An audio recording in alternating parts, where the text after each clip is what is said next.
Before I begin, I would like to ask my friend and fellow graduate, Dominic, to join me here at the podium. We were both chosen by our class with a difference of one vote. And we've written this address in the long-standing ITI tradition of seminar method. Your Eminence, dear Rector, dear Vice Rector and Dean, revered members of the faculty and staff of the ITI, dear guests and families of our graduates, dear fellow students, families and children of the ITI, and dear graduates. Stat crux dum volvitur orbis. This is the motto of the Carthusian order, and therefore intrinsically linked to the roots of the ITI, which began at the Karthauser, a Carthusian monastery in Garming. It means, for those who haven't been through Dr. Goetzia's rigorous yet thoroughly enjoyable Latin lessons, or perhaps didn't pay enough attention, the cross stands firm while the world turns. Its meaning is clear. The world moves, changes, goes through seasons of ups and downs, cold winters and stifling summers, or rain and shine in the span of an afternoon. But the cross does not. It stays the same, standing firm as a beacon of truth, beauty, and goodness for those who have eyes to see, a manifestation of the love of God for us, His beloved creatures and children.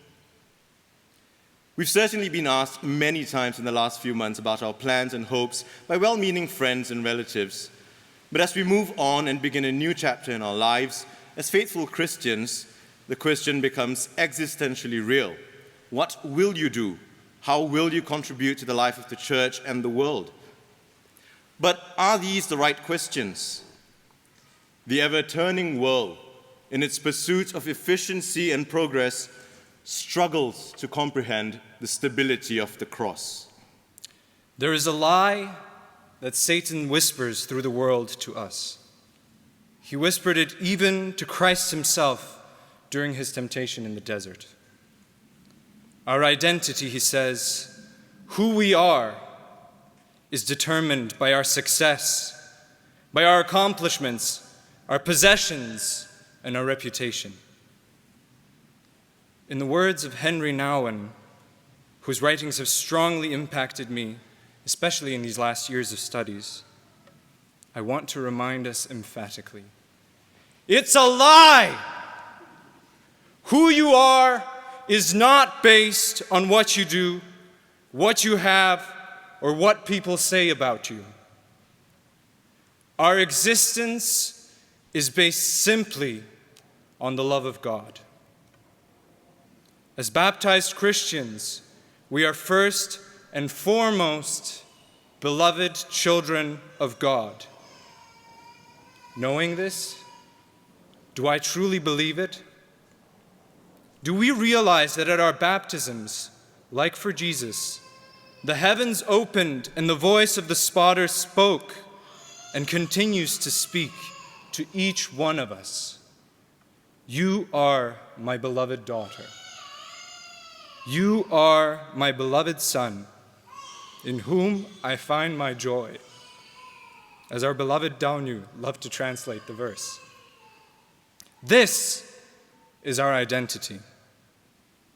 This is what makes us who we are. And anything and everything that we do or have flows from the love of God. Being newly minted theologians, but barely so, we cannot help but attempt to expound theologically. In the Gospel of John, Jesus reminds us that only when we abide in Him, we may bear much fruit. The first principle, however, is not the fruit itself, but the abiding. And the ultimate fruit is an eternal abiding with and in Him. Our doing must flow from our being. Charity, which is the created participation in the life of the Trinity, must inform our being and thus our doing. We must be secure in the stability of the cross before we dare to address the turning world. Love is the principle, which means that all that we have is given to us out of God's charity, and it must inform anything we do. Our patroness, Saint Therese of Lisieux, declared, and pardon my French, or rather my Italian, "La mia vocazione è l'amore," which most of you have seen below her image in the corridor of the Schloss over there. My vocation, actually it's over there, my vocation is love. This is also our vocation. Love or charity is the principle of all merit, as Father Brachet has emphatically reminded us many times. That is all, nothing more. Point. Sorry, Father Brachet. Father Johannes Schwarz, a graduate of the ITI and a dear friend, once told me, "Don't take yourself too seriously. Your life is a gift, generously given. So be generous in giving it away." And our founder, Pope St. John Paul, liked to repeat over and over, quoting Lumen Gentium, "Man cannot fully find himself except through a sincere gift of self. And doing so, we will be able to shine Christ's love into the world." Stat crux dum volvitur orbis. We've had the honor and privilege of experiencing the stability of the cross here at the ITI, a very special little place, seemingly in the middle of nowhere. But it is in the middle of somewhere. It's in the middle of our lives. And it has given us a much-needed stability in these turbulent times of change. Some have characterized this as being in a bubble, but I think it's more of being secure in what matters most, our identity as beloved children of the Father, and living in accordance with this truth. The ITI, like the family, shout out to the MMS students, is a school of love. And this love manifests itself through the 4 pillars of our institute. The love of truth in the pursuit of truth, by going to the sources in our studies, by contemplating truth with friends in our conversations both inside and outside the classrooms. For those who know the pillars, that's 1 and 3. The love of beauty and goodness in the coming together of East and West to breathe with both lungs, both liturgically and in the international community that we call the ITI family. And those are the 2nd and 4th pillars. The buds of these fruits are already visible here. Theological minds that have been formed, and especially of those who have come before us, the many alumni. The fostering of a loving family life, and the nurturing of vocations through the ITI Seminarian Formation Program. Which has produced vocations, mind you, both to the priesthood and to the merit life through the years. First and foremost, however, by teaching us to pray through a diverse and beautiful atmosphere of liturgy and personal prayer. We truly do study theology on our knees. But these pillars are upheld by the living pillars to whom we would like to express our deepest gratitude. Feel free to applaud throughout. To our founder, Pope St. John Paul, and the patrons of our institute, St. Therese, St. Thomas, and St. Zdislava. To our preceding rectors, Dr. Michael Waldstein and Dr. Monsignor Hogan, who is here present, all the professors and students and staff that have made the ITI throughout the years. To Father Uri and Uri Mischina in particular, and their families,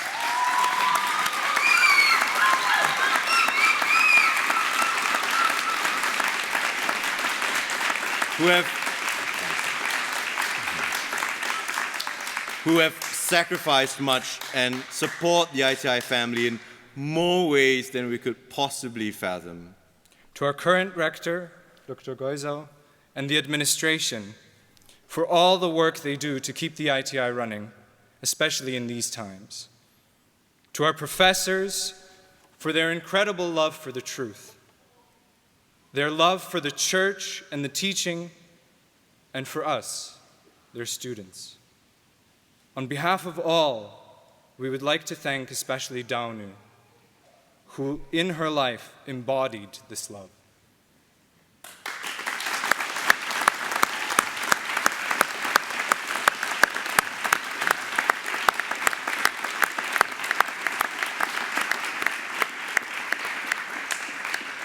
To the students and families of the ITI, for giving us a community to be loved by and to love in many ways that we cannot get into because then this speech will go on ad infinitum. Which would cause Infinite regress. Infinite regress, which Dr. Vladika has taught us is irrationalizing nature.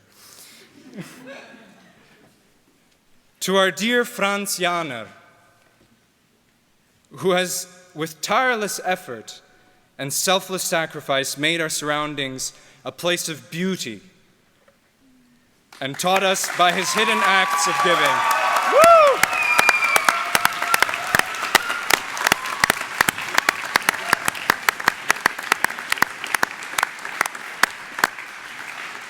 To our priests, those who have come and gone, and those who are still here, for not only giving us Jesus in the sacraments, but also for loving us with a paternal love. To our benefactors, without whose generous donations this institution would not exist. To our dear classmates and dear friends, whom the Lord, through the ITI, has gifted us with over the years, for the priceless gift of friendship and love. The list could go on, and many who should be thanked have been left unnamed. But this is because we learned that there is greater merit in heaven for deeds that are secret, so you're welcome. Dear fellow students, you who remain in this life as we move on to the next, you, with the living pillars, are the living and breathing stones of the ITI. You give the ITI shape and form. You give the ITI a reason to exist. You give the ITI its character. Many students have come and gone and will continue to do so, and the turnover is certainly felt strongly at a small institute like ours. But never forget what they have done, and always build on what has come before rather than destroy and start anew. Like the church, we live in continuity with the past and not in rupture. And if you want to see something happen at the ITI, go and do it. Everything that we have started because someone went and did it first. If I speak in the tongues of men and of angels, but have not love, I am a noisy gong or a clanging cymbal. And if I have prophetic powers and understand all mysteries and all knowledge, and if I have all faith, so as to remove mountains, but have no love, I am nothing. If I give away all I have, and if I deliver my body to be burned, but have no love, I gain nothing. If I have a bachelor's of liberal arts, a master's in marriage and family, or a master's in theology, or a licentiate for that reason, even a doctorate, and have no love, I am nothing. We are beloved children of God. Let us abide in his love, and out of it, his love will flow out through us to the world.